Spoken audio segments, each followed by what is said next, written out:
Shalom Uvracha from Yerushalayim, Yer HaKodesh. This evening we're privileged to study together our continuation of our study of Pirkei Avot, of the ethics of the fathers.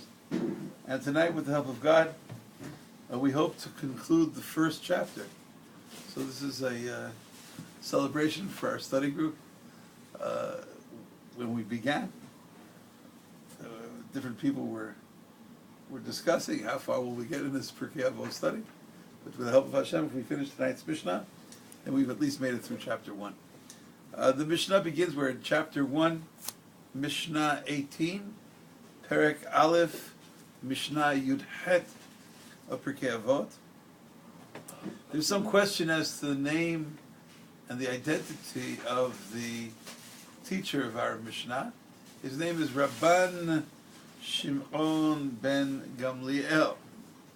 Well, that's a beautiful name, and it's a great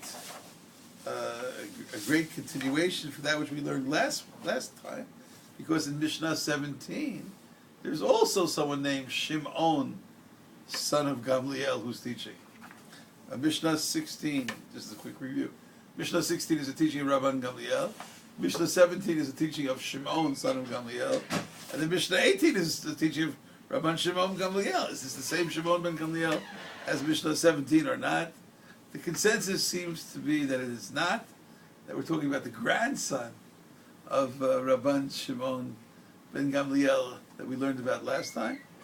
And there are various proofs that are offered. According to some, this is Rabban Shimon ben Gamliel, the father of Rabbi Yehuda Hanasi, who begins the next chapter with the help of God in our next study session. There are people who want to say, no, it's just a continuation of the Shimon mentioned in Mishnah 17. I'll leave that as an open question, although, as I say, the consensus is that we're not talking about the same person. We're talking about the grandson of the aforementioned Shimon ben Gamliel. Al shlosha devarim ha'olam omeid. Al shlosha devarim ha'olam kayam. There are two versions of the Mishnah, and of course both are holy, both are acceptable, both should be studied. The question is the correct text?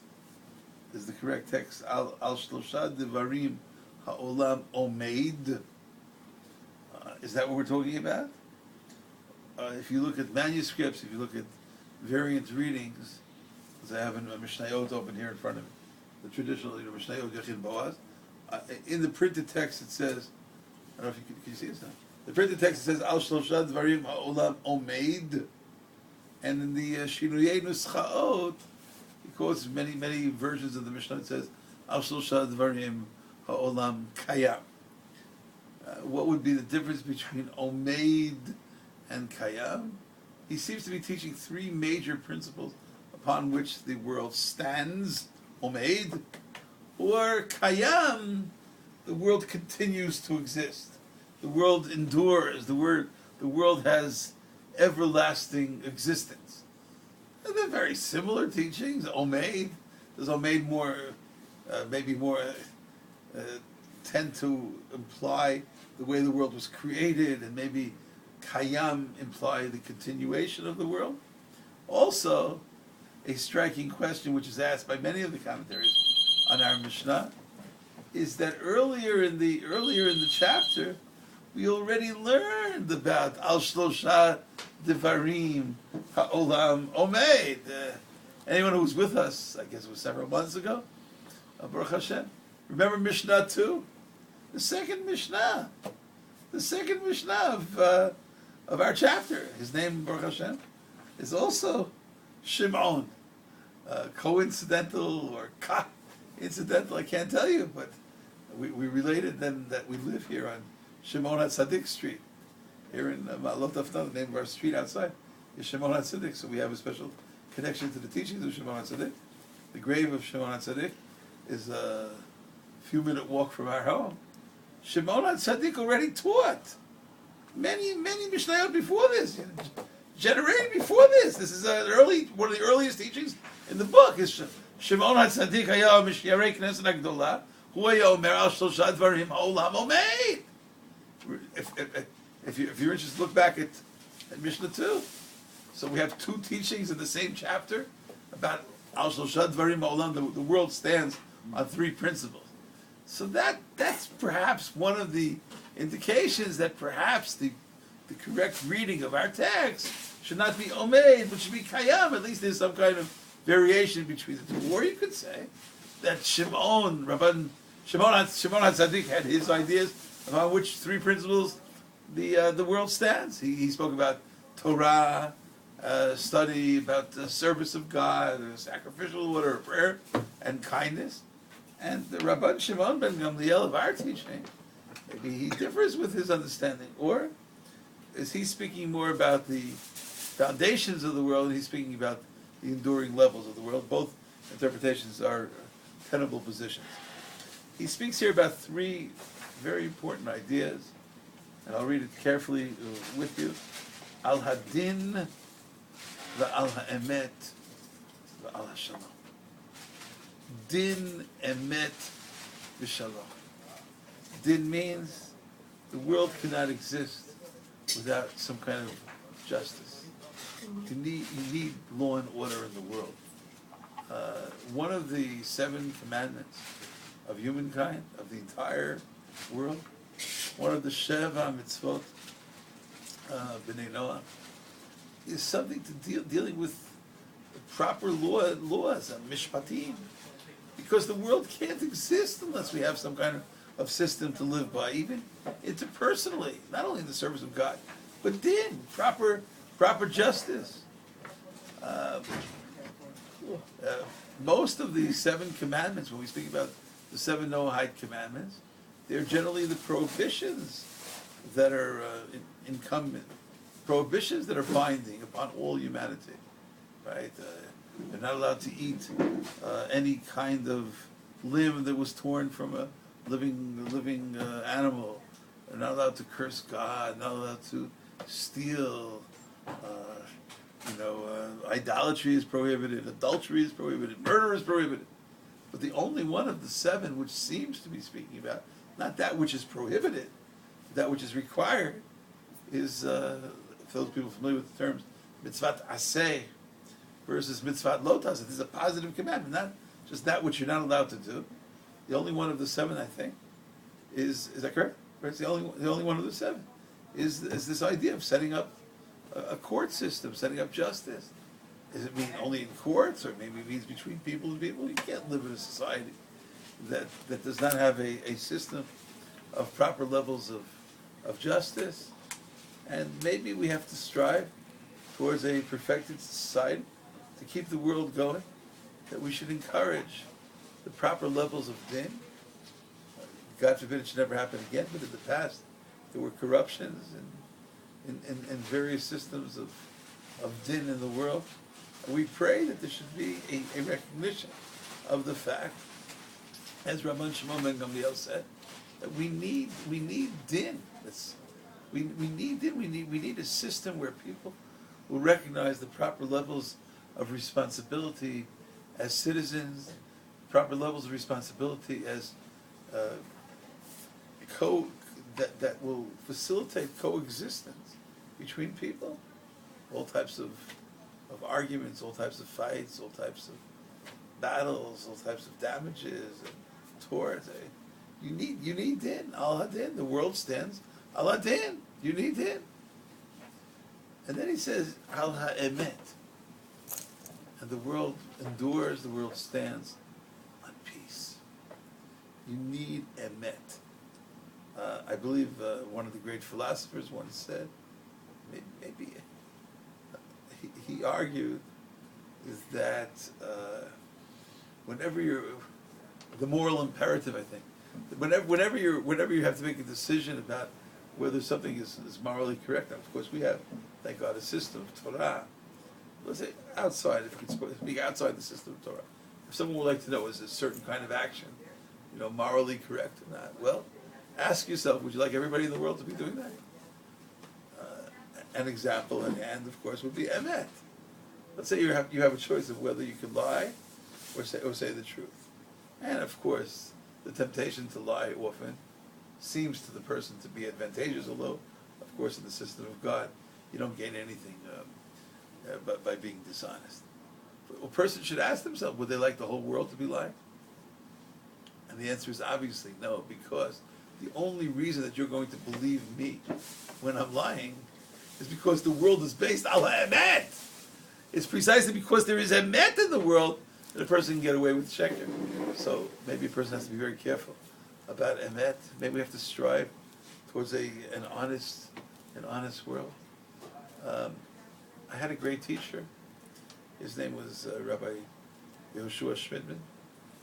I love Rabbi Schmidman. He no longer lives in this world, but he taught me a great deal of Torah. May God bless his soul.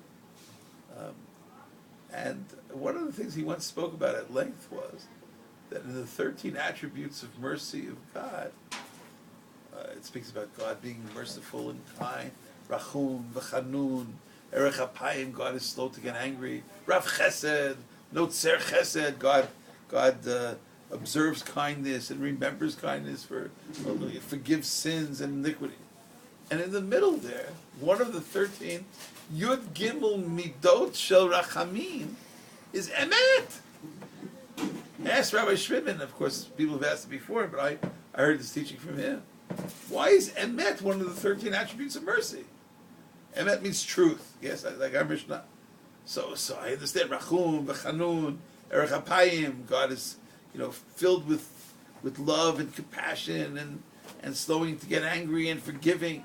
Emet means if I did something wrong, that I really did something wrong. What does that have to do with mercy? And he spoke at length about it, maybe an hour and a half.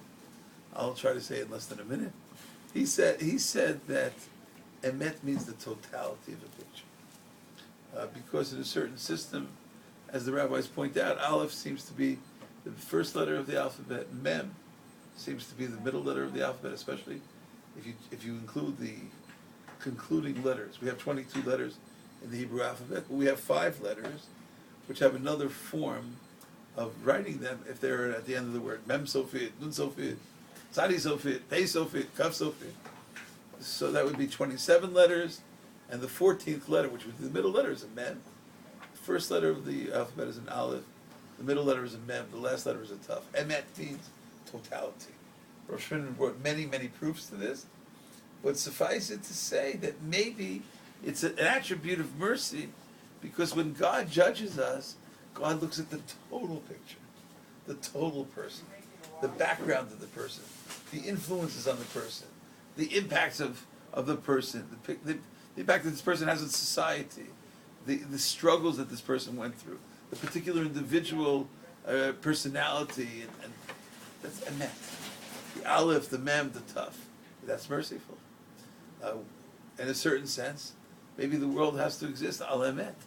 Maybe when trying to be with someone else, when trying to look at someone else, do we look at the whole picture? Maybe that's the only way this world can keep going.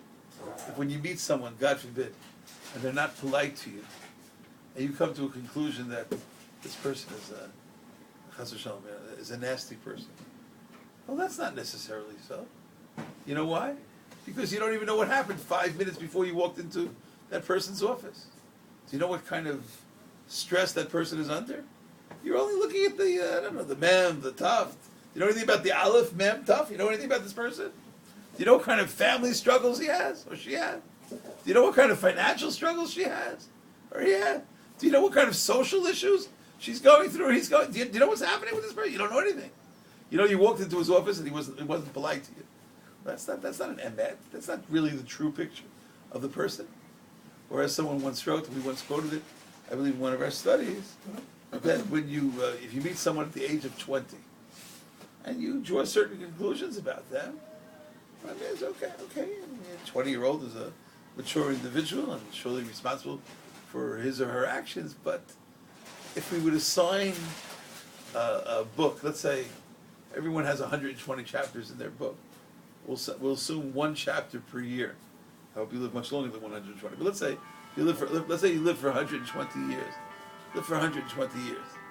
And let's say every chapter of that book is another year of your life. Another year of your life. So, chapter 20, you walk in and you meet this person at chapter 20. You walk in and meet this person at chapter 20. He's 20 years old, or she's 20 years old. And now you start saying all kinds of things about this person. They're this way, they're that way, they're this kind of person. That's very nice. But do you know anything about the first 19 chapters? You want to read a book and rip out 19 chapters? Maybe very, very advanced level people who are geniuses in understanding can start reading a book with chapter 20 and understand what's going on. Most of us are not on that level. So maybe emet means the total picture. Maybe that's what we need. And it's interesting that the Torah begins with emet. The Gemara talks about the centrality of emet. Chotamo shel HaKadosh Baruch Hu, emet.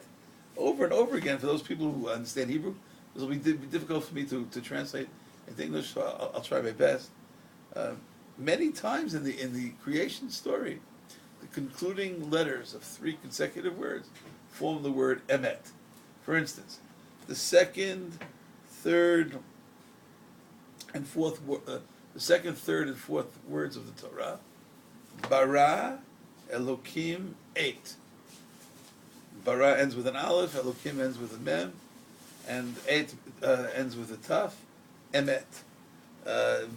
We have several times, vayivra, several times, several verses. Sentence 21, sentence 27 of chapter 1 of Genesis. It says, vayivra Elokim et. God created. Vayivra ends with an aleph, Elokim ends with a mem, et ends with a taf, emet. We have vayar Elokim et. Vayar ends with an aleph, Elokim ends with a mem, and et ends with a taf. That's in sentence 4 and sentence 31. The concluding sentence, which many of us say Friday night, Asher bara Elokim la'asot. It's the end of the Shabbat, beginning of chapter 2. Chapter 2, verse 3. Asher bara Elokim la'asot. Bara ends with an aleph. Elokim ends with a mem. La'asot ends with a taf. Maybe that's the emet. That's the total story. Maybe it's coded in there because that's the signature. Chotamo shel HaKadosh Baruch Hu, emet. And the third one is al shalom. How important it is, to approach certain levels of shalom. Maybe the world can only endure. Maybe the world can only continue to live if we have the true values of peace. Baruch Hashem, there are many, many people in the world who say they love peace, and we do hope that that should really be actualized in actions also. And maybe if a person, sometimes when a person speaks long enough about a certain value, maybe it will become internalized also. Achitzoniyut me'oreret et hapnimiyut. We're really a nation, and we understand a nation that loves shalom. One of the names of this city, Yerushalayim, the word shalom, the word shalom, the word shalim, is connected to the word shalom. In the city of peace, this is the ultimate level of peace between people, ultimate level of peace between people and God, between God and people, Allah shalom. Interestingly enough, the Baal Turim points out, shalom, one of the most famous words in our lexicon. The Baal Turim points out that the numerical value of the word shalom is equivalent to the value of one of the characters of the Torah, who's not necessarily the most favored of teachers in our tradition. Esav, Ayin Sin Vav, is the same numerical value as Shalom. As Baal Turim writes this in several places. Esav and Shalom are numerically equivalent with the same gematria. What that means, I don't know. That maybe even Esav, maybe even the forces connected to that, which Esav was not a very pious person, as everybody knows. Maybe it's some way of incorporating in this ultimate shalom. Shalom is one of the names of God. Shalom is one of the names of God. There's a whole question about mentioning shalom in a bathroom. You want to greet someone. You're allowed to say shalom. You're allowed to say good morning. You're allowed to say good afternoon. You're allowed to say good evening. You're allowed. Can you say shalom? Well, shalom is God's name. Maybe when you answer the phone, I love all of our Israeli brothers and sisters. I don't know. There's something I think that, how is it pronounced? Hello? Hello. Hello, yeah, I don't know what, I guess hello is a form of hello, or, which maybe means something with hail, is that correct? Is that, hello is from hail, or some kind of greeting, I think? But shalom, you say shalom to people, that's especially if you mean it, one of the last comments at the end of the Mishnayot of Brachot is how Boaz, one of the great judges of our nation, established this rule that when you greet people, you should greet people with God's name. Vayomer Boaz lakotzerim, Hashem imachem. He didn't say Hashem.